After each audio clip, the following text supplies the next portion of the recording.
As a fitness professional, you know the joy of helping others, and you know it's more than just fitness. We're training the whole person. Wellness coaching provides expertise that goes beyond fitness and nutrition. It's a holistic approach to helping others become their best selves while reaching their goals. To us, there's no greater joy than that. Join the fitness leader. Become a fitness leader. Become a certified wellness coach. Go to nasm.org/wellness.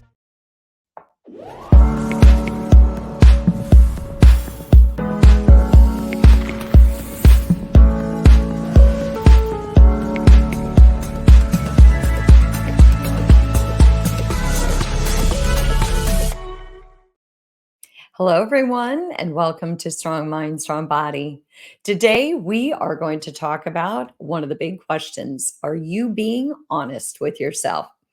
I think that all of us, if there's one person that we sometimes maybe don't always tell the truth to, is ourselves, right? We tell ourselves a story, but it may not be the real story. So I have a guest today. Her name is Kelli Risse.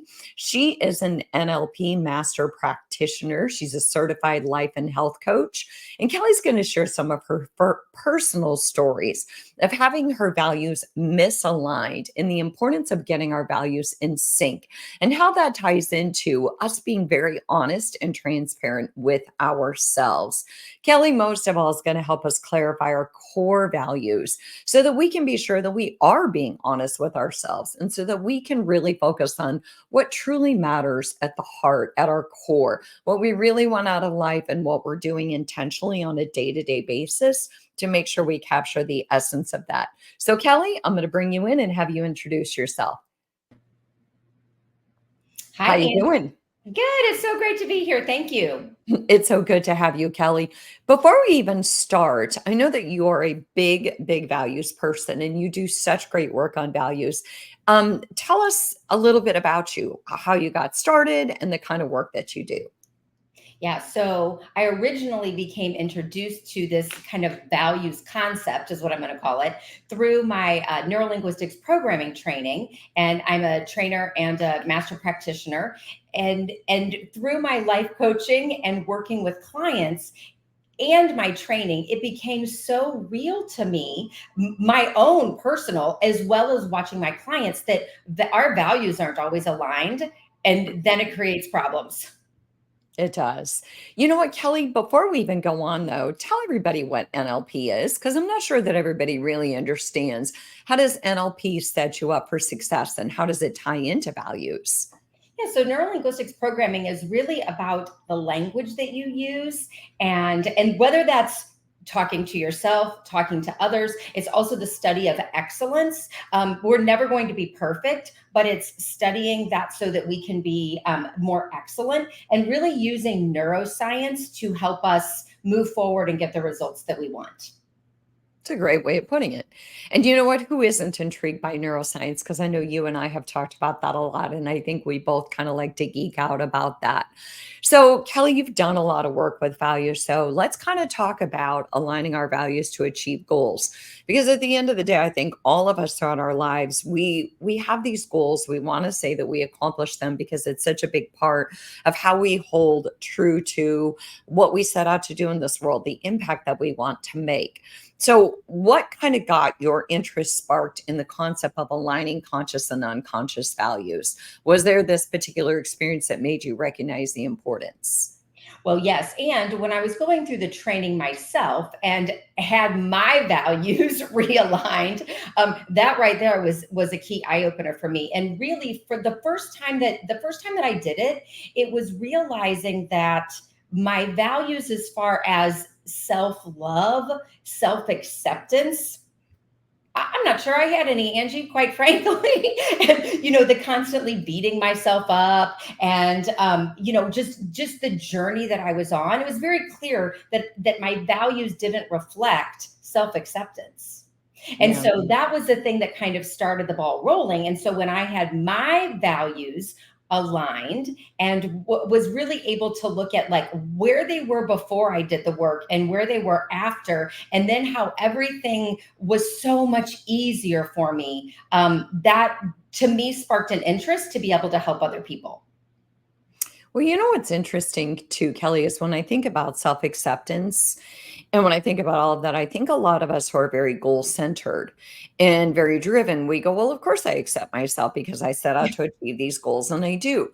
But I think that there's just even when you and I have had some in depth conversation as friends and in the work that we do, I think that sometimes we can set out to achieve goals almost from a standpoint of punishment, or we need to prove ourselves to ourselves versus that we truly authentically accept and value our well-being. Does that make sense? Do you Yes, think that so? 100% makes sense. And when we talk about like high achievers, whether you're a business owner or a professional, whatever, when you are so driven in your career and health and well-being is not in your top five values, you are going to have health issues. You're going to burn out. You're going, it's going to end up a problem because while being that driven, and if money is high up there and impacting other people and all of that, but you are not up there with your health, you're going to have problems.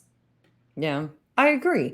And that's the thing, because to your point, I think having drive and having goals, again, they're two separate things. It Mhm. doesn't mean that you're doing it because you really accept and value yourself. Again, it's sometimes just about, I need to prove it and I need to prove that I'm good enough, or, oh, well, I did this and now I need to go do this. Because a lot of very driven people are right on to the next thing. They Yes. achieve something, then they're like, okay, what's next? So I think you did a great job of explaining that. So in your work as this kind of, I think you call yourself like a performance coach, right? What are some examples that you've seen of people's conscious and unconscious values being misaligned? Yeah. So, let's go back to talking about just self-love.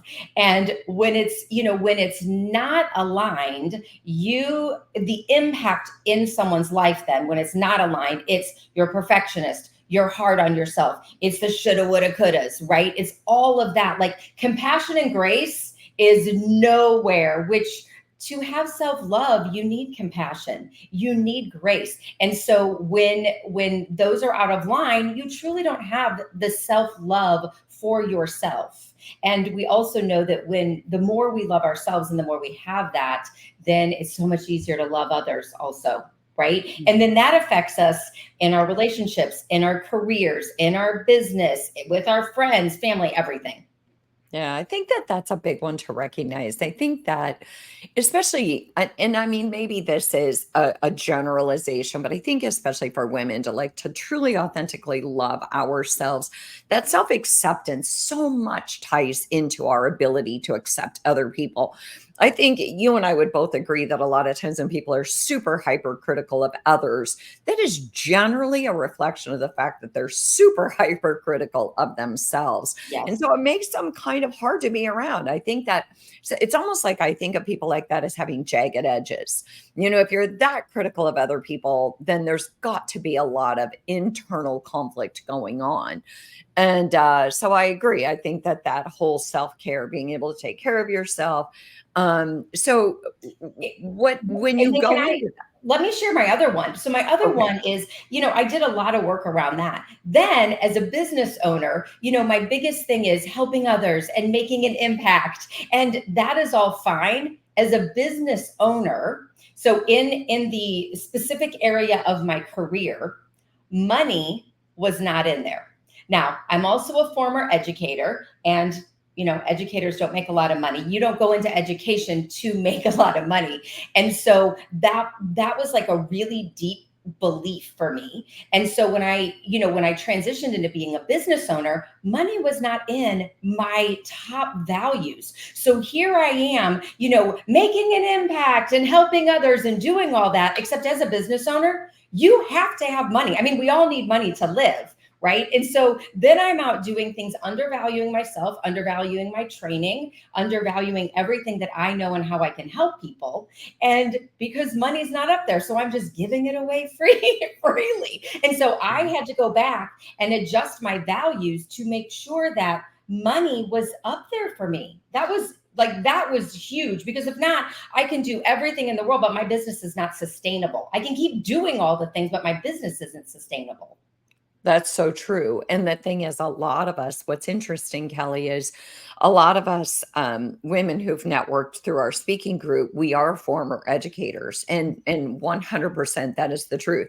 I'm not just a former educator, I'm a therapist. And so, making money has never been, I've always been in what I call service industries. And so making money has never been up there in my top values. So to ask for money as a speaker and to put myself out there as a businesswoman, I've had a lot of people have to do some hard talks with me about, you don't do what you do because of money, but it doesn't mean that you can't make money doing what you do. And that's a Mhm. tough one for those of us who have never had money up there or who've never had a lot of money in the work that we do. So I agree. I think that's great. And I'm glad you brought that one up.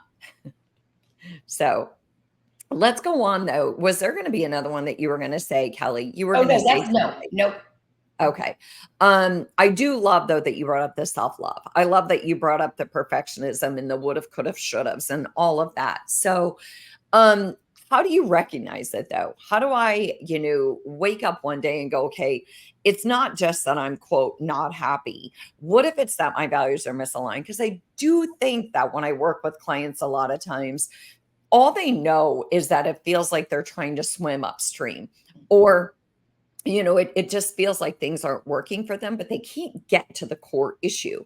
They try to peg it on this, that, or the other. Well, it's my boss or it's my partner, but they can't get to the core issue. And I think so many times the core issue is you're not living in alignment with your values. Hmm. Hmm.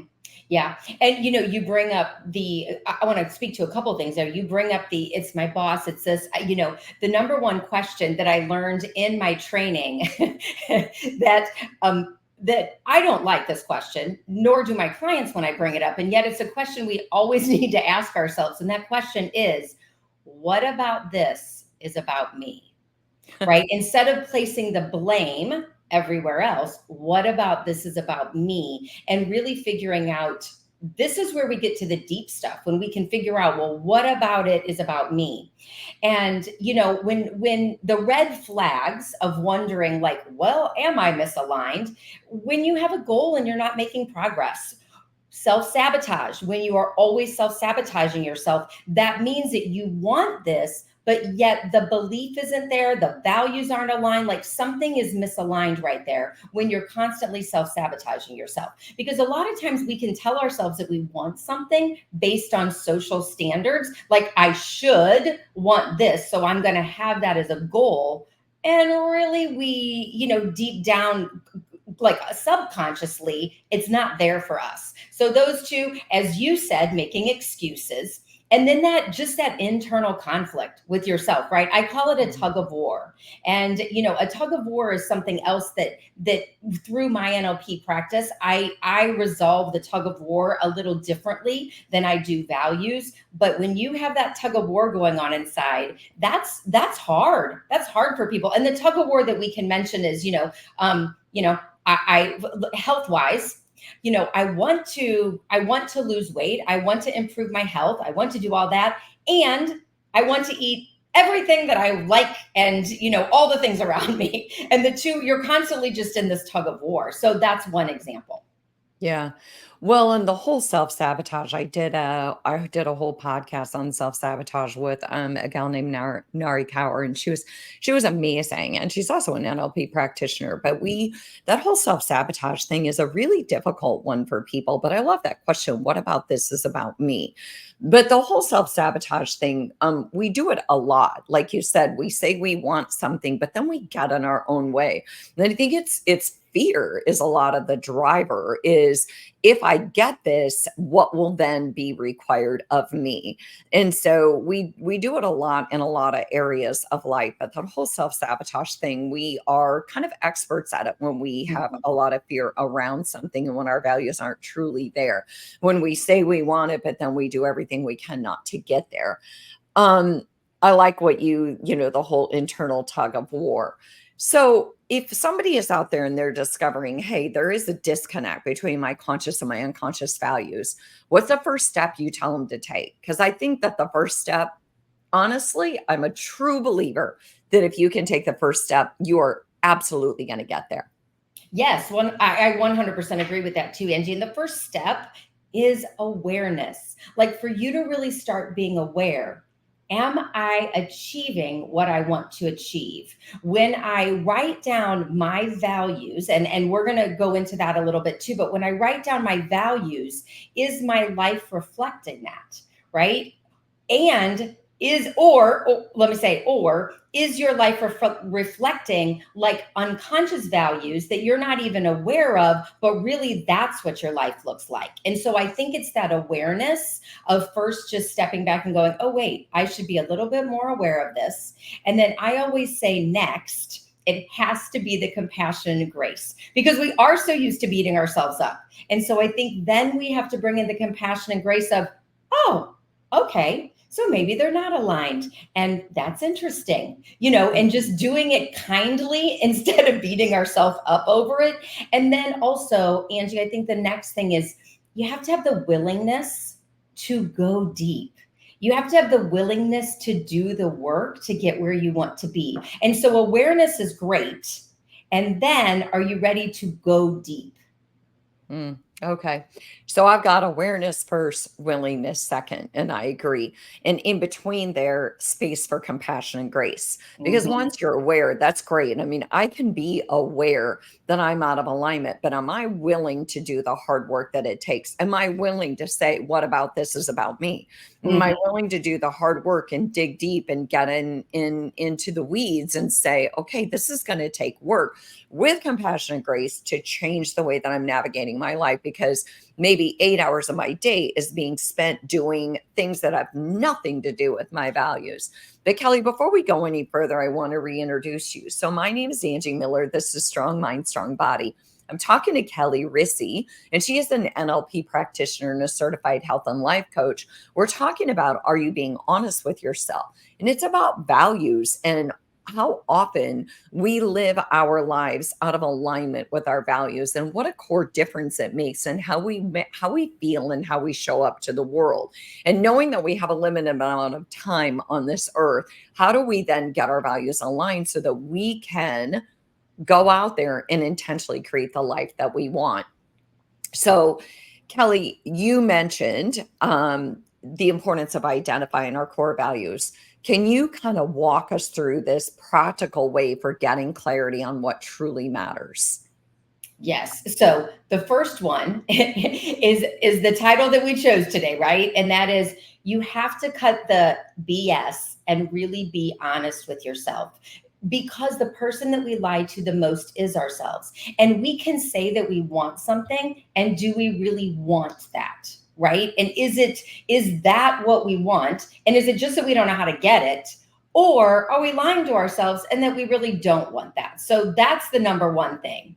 The number two way to do this is Can I pause you? Hold oh, on. yes. I'm going to pause you. I have to say this because that intrigues me. Okay. And I'm so intrigued by that. I'm sorry, I had to interrupt you because I do want to know, there are times when we say we want something, and yet we all know there are times that we find out, do I really want that? How do we get caught in that though? How do we get caught in this?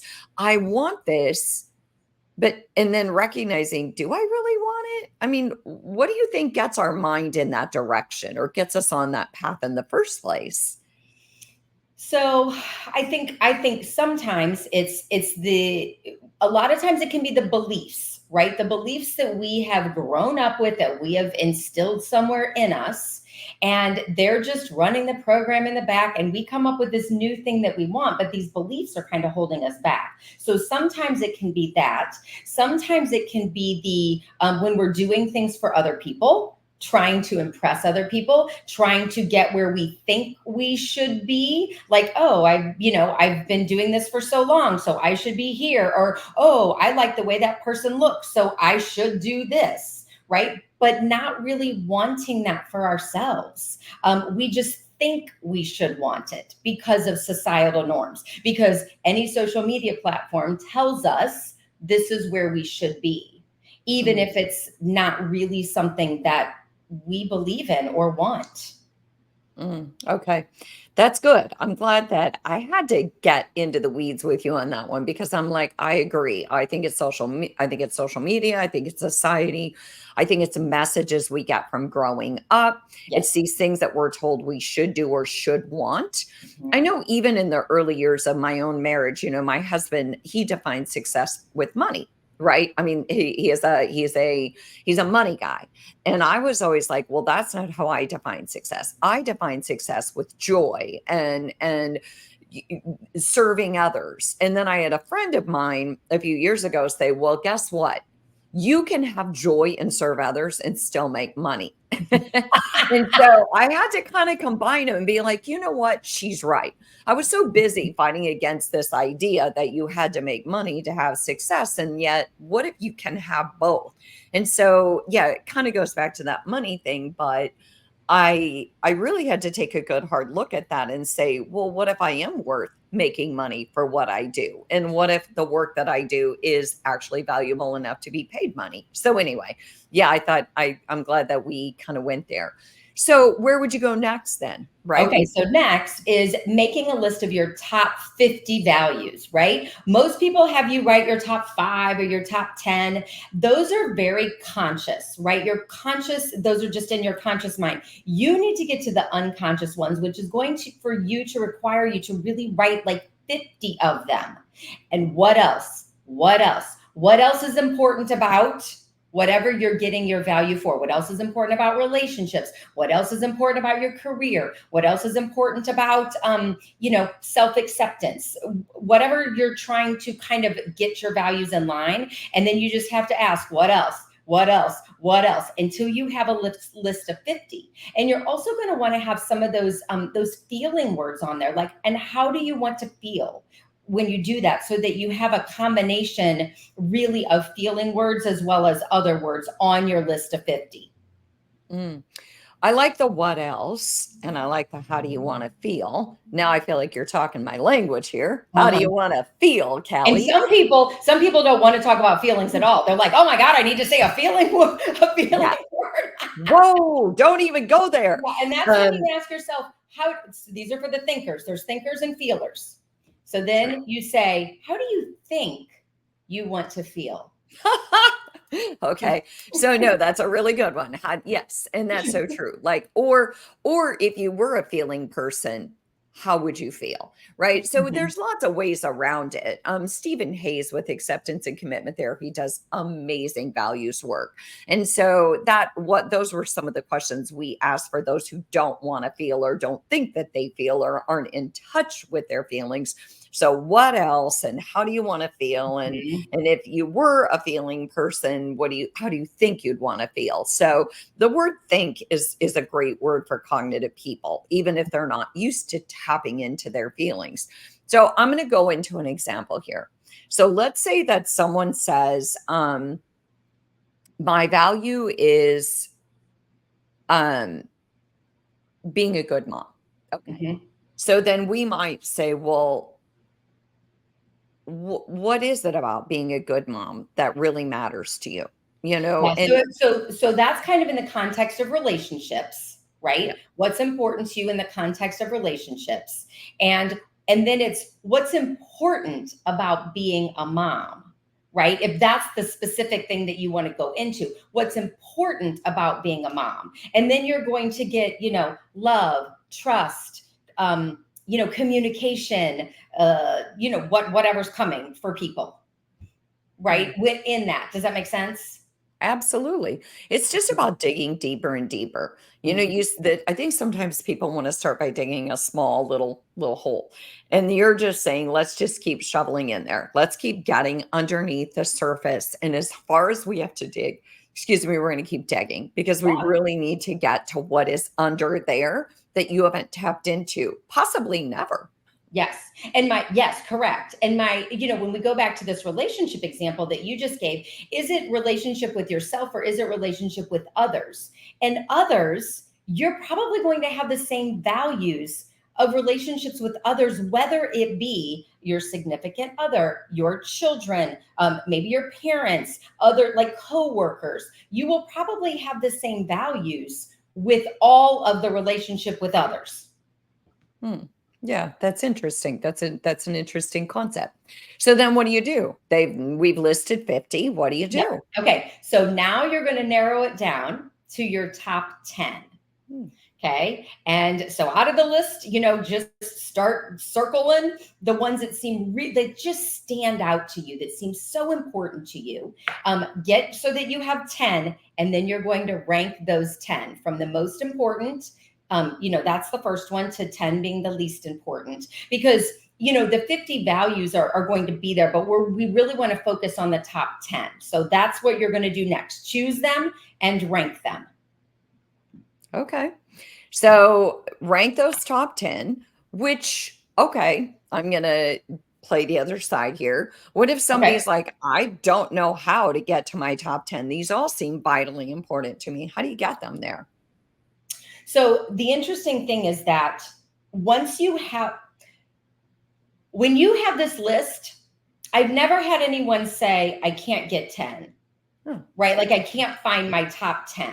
They will. If you're working unconsciously, you will be able to do that. And you will, and so that's, once you go deep enough, you'll be able to come up with what's important, because some of them you're just saying, and then you'll realize, okay, that one's important, but not as important as this one. And the cool thing about it is, once you have your list, you should be able to go from the bottom to the top, and they should each support each other. So if I have this in place, will this be good? If I have this in place, will the next one be good? And they should support each other all the way to the top. And the top one, the number one value, we say, I learned this in my training, is that it should be able to, it should not be able to fit into a wheelbarrow. Okay. Which means it's going to be something along the lines more of love, integrity. Like, you can't fit those into a wheelbarrow. Does that make sense? So that's the number one, should be more ambiguous, I guess. What can you fit in a wheelbarrow, Kelli? Well, your number one, you can fit money in a wheelbarrow. You can fit it in there, Okay. right? And you Gotcha. can get a super ginormous one if you have it. I mean, it becomes a dump truck or whatever, right? But money can fit in there. So if you have money as your top value, there's going to be some struggle in other areas of your life. And then you need to look at, well, how are my relationships? And how is my health? And how are other things? Because money is the top one. And it really needs to be something a little bit different than that. And so that goes about another modality that I have that helps people change. Like, there's a way that you can change them and not just decide. Like, I didn't just decide, oh, money was number 9 for me and I need it up in my top 5. I'll just move it. Like, it's really not how it works. Because you have to do we do a modality that really helps you change it and feel it so that it moves up higher, instead of just like crossing it off the list and moving it up. Like, that's not really going to get it in the soul of you, if that makes sense. Sure. It's almost like you have to embed it into your brain, your body, and your spirit, and you have to Yes. figure out why then it should move up versus just moving it up. Okay.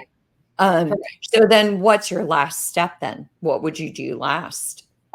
Last is, so my favorite thing is, if you write your values down before you start this and after you do this, then it's very interesting to have someone else look at them. You don't always want to go back and look at how they were, but really to have someone else look at them and see, like, oh, that's why you weren't getting what you want. And then the last thing that I love having people do is taking their top 10 values and doing something creative with them, whether that be putting them in some kind of a word cloud, word art, doing, like, just making it pretty somewhere where you're just writing them down in colored pens or pencils, markers, whatever, just doing something creative with the 10 to ingrain it even more. And then I like to have them hung up so that I can see them, because once you have them, this helps you make every single yes or no decision that you're going to make. Are you going to do this? Does it align with your values? Are you going to say yes or no? That depends on if it's in your values. So I like to have it very handy so that I can use it for all different decisions that I'm going to make. Yeah, I love that. I love even the idea of just coloring it, just bringing it to life, just Mhm. amplifying it, putting it in sticky notes. Yep. I'm a sticky note girl. They're all over my house. You don't even want to come in. So, I'm meticulous and neat, but then there's these sticky notes. Yeah. Yeah. so, so Kelly, I want to leave a couple of nuggets with everybody today. So, a couple of my favorite nuggets from today's show was what about this is about me? I love that question. And then also, when you're doing your values, it's not just about awareness, it's about true willingness. Am I actually willing to do this hard work? And I think that that has to do with needing external support Mhm. and needing internal empathy, compassion, and grace. So, Kelly, before we sign off, real quick, is there a way that you could tell listeners if they want to reach you? Oh, yes. So my email is Kelli@kellirisse.com, and that's KELLIRISSE. And you can reach me on the web at kellirisse.com. I'm on LinkedIn, I'm on Instagram, Facebook, pretty much all the social media platforms. And I would love to hear from you, would love to just really just share with me what you got out of this. If you're willing to reach out and let me know what you thought of this episode. All right, wonderful. Well, thank you so much, Kelly. Thank you so much for coming on. Thanks for talking about values. Thanks to all of our Strong Mind, Strong Body listeners. I can't wait for you to dig deep into this values exercise, and we'll see you next week.